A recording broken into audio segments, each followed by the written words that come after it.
तो आज के वीडियो में हमारी स्पॉटलाइट में है ये सुंदर पौधे मेरे फैमिली मेंबर्स के साथ। और ये प्लांट्स जो हैं बहुत सारे कलर और फोलिएज में और स्टाइल में आते हैं, जैसे कि ये पिंक पेलागोनियम, ऑरेंज, वाइट, रेड पेलागोनियम, और ये थोड़े बेल जैसे भी होते हैं जो लटक सकते हैं। और इनकी पत्तियां जो होती हैं वो गोल होती हैं और आईवी शेप्ड की होती हैं। जब फूल खिलते हैं तब तो ये बहुत सुंदर लगते हैं, लेकिन अगर फूल नहीं भी खिलते हैं तब भी ये पौधे बहुत प्यारे लगते हैं।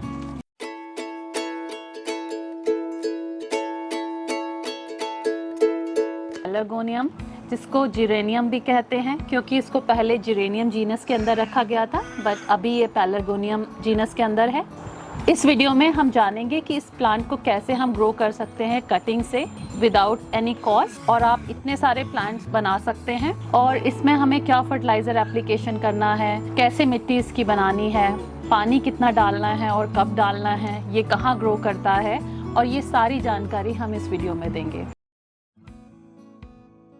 ये सभी पौधे जो आप यहाँ पे देख रहे हैं ये मैंने कटिंग से उगाए हैं और इसमें कुछ खर्चा नहीं लगा है। तो अगर आप भी चाहें तो आप भी इन्हें कटिंग से बिना किसी कॉस्ट के उगा सकते हैं। दूसरा जो ज़रूरी पॉइंट है वो ये है कि इसमें जो मैं मिट्टी यूज़ करती हूँ वो मैं घर में बनाती हूँ अपने वर्म फार्म से। तो ये पूरी ऑर्गेनिक मिट्टी है और मैं उसमें 80 to 90% कॉम्पोस्ट डालती हूँ ताकि उसमें ताकि उसमें फूल आए ज़्यादा से ज़्यादा और उसकी ग्रोथ अच्छी हो। और मैं इसलिए भी डालती हूँ ताकि मैं इनऑर्गेनिक फर्टिलाइज़र इसमें डालने की ज़रूरत ना पड़े, जो कि NPK फर्टिलाइज़र बाज़ार में मिलता है। और मैं blood and bone meal fertilisers उनको भी नहीं डालती हूँ, क्योंकि जो blood and bone meal fertiliser हैं वो मीट इंडस्ट्री के बाय प्रोडक्ट हैं। और जैसा कि हम जानते हैं कि जो जलवायु परिवर्तन हो रहा है उसमें मीट इंडस्ट्री का बड़े से बड़ा योगदान है। तो हमें इस तरह के फर्टिलाइज़र को अवॉइड करना चाहिए।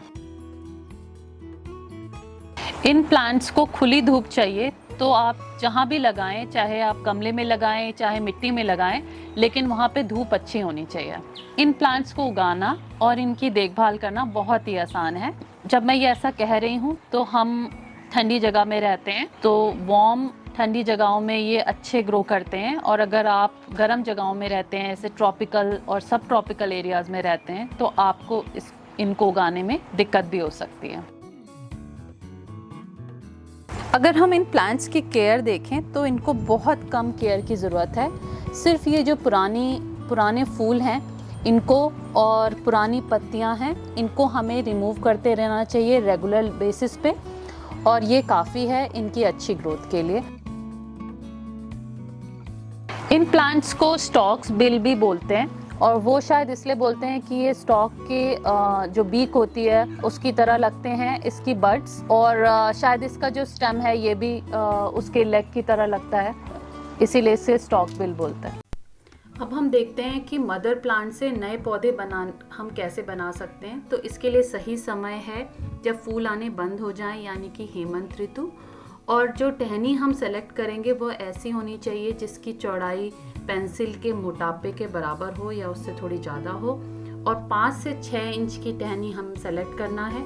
और हमें उसे जो उसकी गांठ है यानी कि नोड है उसके जस्ट नीचे से काटना है, क्योंकि वहाँ पे ग्रोथ होती है। इसके अलावा हमें सिर्फ थोड़ी सी पत्तियाँ इस कटिंग में रखनी है, तो नीचे की जितनी भी पत्तियाँ हैं हम उन्हें हटा सकते हैं, ताकि जो पौधा है वो अपनी सारी ऊर्जा जड़ों के डेवलपमेंट में लगा सके। इन कटिंग्स को लगाने के लिए मैंने छोटे गमले लिए हैं जिसके नीचे छेद होना बहुत ज़रूरी है। फिर मैंने जो मिट्टी डाली है उसमें थोड़ी मिट्टी अपने बगीचे की डाली है। इसके अलावा मैंने काफ़ी सारी घर के रसोई के कूड़े से बनी हुई खाद डाली है जो कि अच्छे से सड़ी हुई थी। और फिर मैंने इसमें परलाइट डाला है जिससे इसमें नमी और हवा बनी रहती है। जिरेनियम या पेलागोनियम बहुत ही आसानी से उगने वाला पौधा है और बहुत तेज उगने वाला है, इसलिए जैसे ही वसंत ऋतु आती है तब तक इसमें कलियां और फूल आने शुरू हो जाएंगे। जिरेनियम को आप मिट्टी में भी लगा सकते हैं और बड़े गमले में भी। इसमें जो फूल आता है वो काफ़ी लंबे समय तक आता है, और अगर आपको खूब सारे फूल चाहिए तो इसमें पानी रेगुलरली डालें, और इसको पानी बहुत पसंद है।